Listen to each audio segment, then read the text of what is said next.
Hey Alauddin, what hadith were you most shocked to read and discover? Honestly, the worst one, the Aisha one I heard later on, it didn't give me doubt. I wasn't really aware of it when I was Muslim. Even when someone brought up to me, the Prophet married a child, I was, nah, that's not true. Maybe even I looked it up and someone was like, no, she was 19. I was like, okay, she was 19. Nah, don't listen to these Islamophobes or whatever. The hadith that struck me, that was after reaching a point of really doubting and investigating, not just sitting in crisis, was the hadith. It's too graphic to tell, but the hadith about the camels and the camel owner, and then what the Muslims did to the alleged criminals, murderers, whatever, is something very graphic. And when I tried to understand it, the answers from the sheikhs, the apologists, the da'wah men were basically, yeah, but that's what the murderers did. So the Muslims did the same thing, the same method of torture, which isn't mentioned, by the way, but if we presume that it was an eye for an eye, what does that even say about us as Muslims? What does that say about what God thinks justice is, or what Muhammad preached justice is?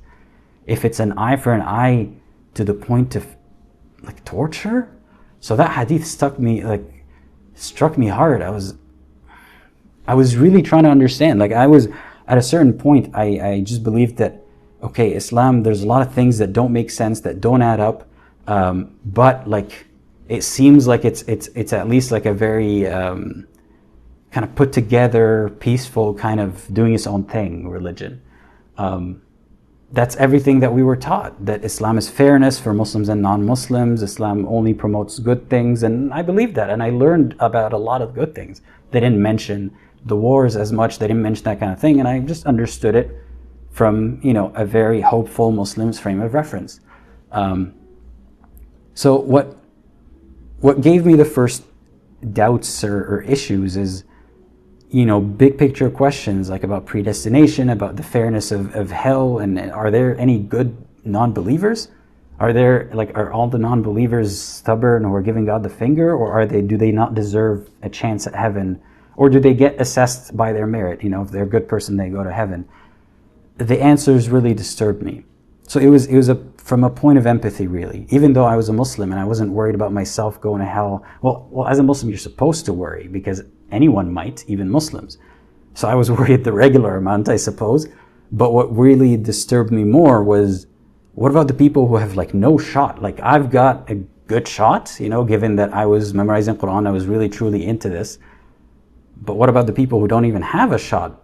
Shouldn't I go out and do da'wah? But why is it that if I don't, and people like me don't go out and save these people from something that they're kind of faultless in, it's up to them to swim upstream and find Islam and believe it and apply it and go against all challenges for that slim chance to happen?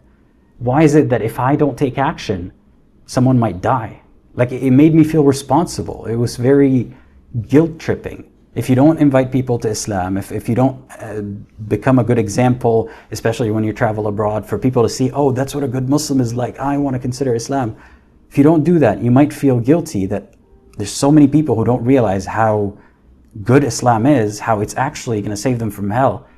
But no, what I saw around me was complacency. And the answers to those questions were basically just put on blinders, keep going, don't worry about it.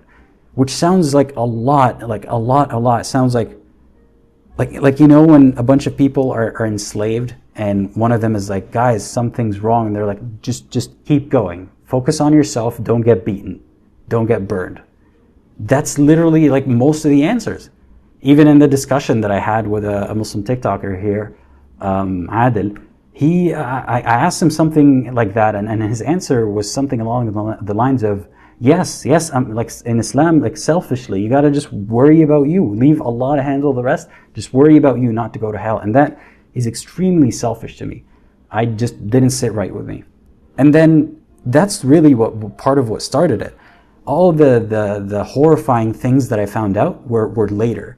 It wasn't that I found out, oh, the Prophet did this, or oh, in this war, this happened. I genuinely believed all that stuff was made up. I genuinely believe all that stuff was fringe cases, all that stuff was not endorsed, and I just didn't even look into it as an almost ex-Muslim. As someone who's had his struggles with doubt and went to look for answers, I didn't even yet reach the point of asking answers about the gruesome things. Not just, it's okay at times of war things, worse things. And then when it got to the point of, okay, all right, I can't find like any convincing answers. The case seems to be very clear that Islam cannot be from God, but it's a decent religion, right? And then I come across all of that stuff and I look hard for apologetics. I want this to be wrong. I want Islam to truly be a peaceful religion, even if it's not from God. So I can then my struggle in life would be convincing others that, listen, Islam is maybe not from God, right? So stop having fights about does God exist or not. But people, non-Muslims, you need to realize that there's nothing in Islam that is wrong, or that there's nothing in Islam that is that hard to live with. And then I come across these things and I'm like, oh my God, can I find someone to convince me otherwise? I looked into it myself. The same process. I asked a bunch of different scholars and sheikhs and da'wah people and faith counselors. And then I had conversations with Muslims online. I looked up the official fatwas, the answers from sheikhs and muftis online, everything. And the answers were just excuses. And that horrified me, upset me, and disappointed me. And I took my time trying to really process it so it doesn't like turn into anger or something, because I didn't, like, who's there to be angry at? Your parents who taught you religion, but they're kind of victims of it too. Who's there to be angry at? Muhammad? I don't even know if Muhammad existed as he did in the Hadiths or as he did in the Quran,